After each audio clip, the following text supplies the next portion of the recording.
나를 깨우는 삼삼한 책. 자유를 바라지만 자유주의가 싫은 당신이 진짜 자유와 가짜 자유를 구별하는 법을 배우는 이 시대 최고의 자유주의 입문서.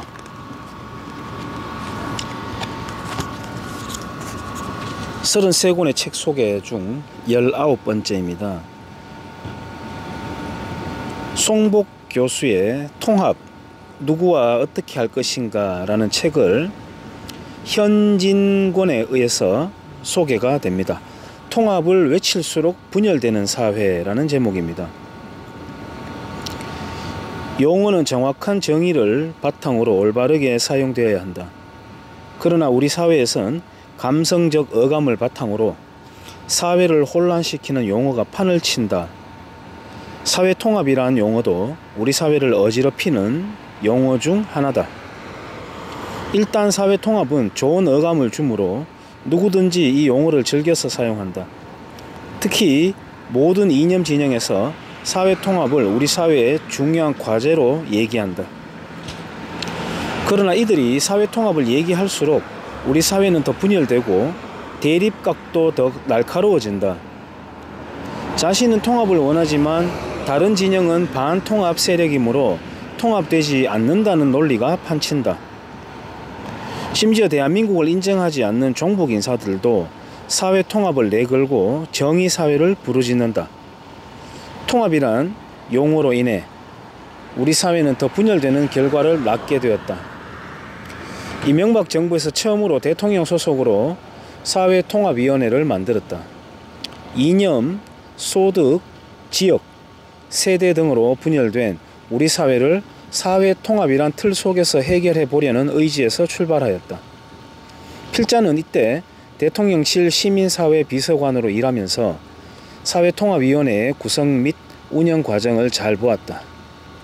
특이하게 느낀 점은 많은 사람들이 모여서 통합을 너무 쉽게 생각한다는 것이다. 즉 이질적인 진영이 모여서 서로 통합하면, 토론하면 통합은 저절로 이루어진다고 생각하고 있었다. 심지어 날카롭게 대립하는 좌우 진영을 섞어서 위원회를 구성하면 이념 통합이 가능하다는 믿음이 널리 깔려 있었다. 수학적으로 표현하면 마이너스 10이란 숫자와 플러스 10이란 숫자를 합하면 제로가 된다는 논리로 통합을 보고 있었다. 두 진영의 극단적 인사를 모아서 토론하면 둘 다 중립화된다는 논리였다.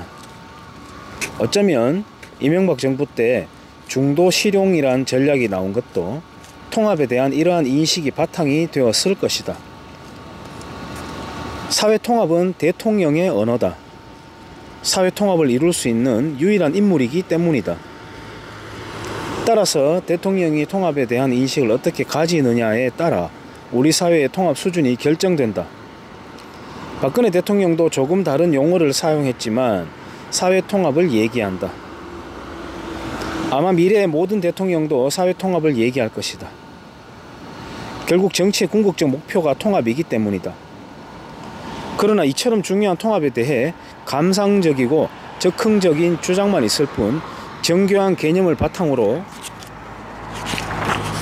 논지를 펴는 전문가는 극히 드문 것이 우리의 현실이다. 통합에는 정체성이 필요하다. 한국의 원로 사회학자인 송복 교수께서 편집한 이 책자는 자유주의 시각에서 통합을 얘기한다. 우선 짧은 에세이 형식이므로 읽고 이해하기가 쉽다. 아울러 경제학, 정치학, 철학 등 여러 분야 전문가들이 각자의 전문 영역에서 논지를 폈으므로 종합적으로 이해하기가 쉽다. 비록 여러 저자들이 집필하였지만 공통적으로 지향하는 방향은 자유주의적 통합이다.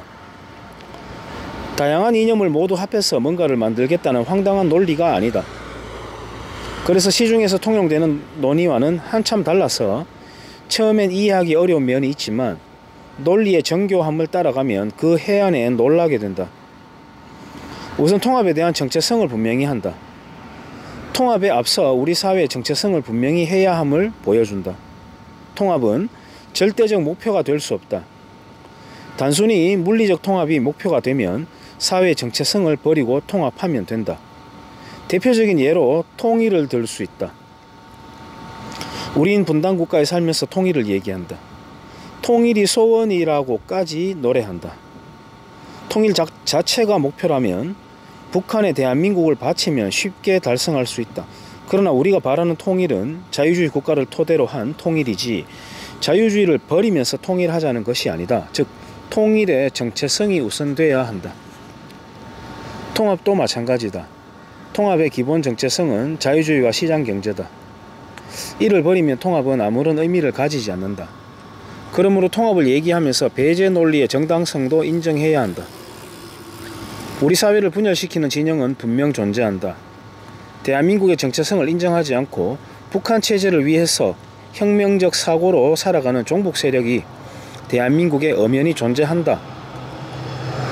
이들 삶의 존재 목적은 대한민국을 전복시키는 것이므로 절대 이들과는 통합을 이룰 수 없다. 이들에게까지 통합의 손짓을 보내게 되면 우리 사회는 더 분열되고 혼란에 빠진다. 이들 세력은 통합에서 배제해야 한다. 배제해야 우리 사회는 통합될 수 있다. 그래서 국민 100%를 위한 통합은 있을 수 없고 있었어도 안 된다. 어느 사회에서도 조금씩 차이는 있지만 그 사회 체제를 인정하지 않는 세력은 존재한다. 이들 반사회적 세력은 통합에서 배제해야 한다. 통합은 국민 모두를 위한 통합이 아니다. 그 사회의 정체성을 인정하는 세력들 간에 사회의 정체성을 견고히 다지는 구심점으로 통합이 작동해야 한다. 국민 모두를 통합하는 데는 엄청난 경제적 비용이 따른다. 그래서 통합에도 최적 수준이 존재한다. 통합 수준이 높다고 좋은 것이 아니고 사회적으로 적정한 수준이 존재한다. 이 적정 개념은 경제학에서 많이 사용하지만 원로 사회학자이신 송복 교수도 표현이 다를 뿐 같은 논리를 보여준다. 통합의 본질은 적절한 균형이며 적절한 불균형이다. 자유주의와 시장경제가 근간이 되는 통합이라야 통합에 감성적으로 접근하면서 통합의 본질을 왜곡하는 대표적인 예가 집단을 앞세우는 경우다. 가장 많이 사용하는 집단으로 민족, 민중, 대중 등을 들 수 있다. 우린 민족이란 용어에 감상적으로 쉽게 동조하는 경향이 있다. 그래서 이러한 집단을 앞세운 주장에 논리의 정교함을 바탕으로 한 인식체계가 제대로 작동하지 않는 경우가 많다. 통합은 자유주의 관점이어야 한다. 자유주의는 집단의 이름으로 맹목적으로 뭉치는 행동에 반대한다. 집단이 우선하면 그 통합은 특정 집단을 위한 통합이 되어 통합의 본질을 왜곡시킨다. 자유주의는 집단의 중립적이며 집단에 앞서 개인의 가치를 가장 중요시한다. 통합이란 용어가 가지는 어감 때문에 개인보다는 집단을 우선시하는 논리가 쉬워 보일 수 있다. 이를 경계해야 한다. 통합의 정체성은 자유주의와 시장경제다. 따라서 통합을 효과적으로 이룰 수 있는 정책수단이라 해도 통합의 정체성인 자유주의와 시장경제의 본질을 왜곡시키면 통합이란 이름을 통한 체제의 퇴보다. 우린 통합을 얘기하면서 통합의 정체성인 시장경제를 왜곡시킨다. 대표적인 예가 소득 계층 간 통합을 얘기할 때다. 경제적 강자와 약자 간의 통합을 너무 쉽게 생각한다. 경제적 강자가 약자를 도와주면 소득 계층 간 통합을 이룰 수 있다는 생각이다. 물론 경제적 강자가 자발적으로 자선 및 기부 행위를 펴면 전혀 문제가 없고 통합으로 가는 효과적인 길이다. 그러나 우리 정부가 강제적으로 소득 계층 간 격차를 좁히려 한다. 경제적 강자에게 높은 세금으로 뺏고 경제적 약자에게 무조건적 복지로 도우려고 한다. 기부와 세금 간에는 엄청난 차이가 있다. 기부 수준이 높으면 통합이 쉽게 이루어지지만 세금이 높으면 분열이 가속화된다.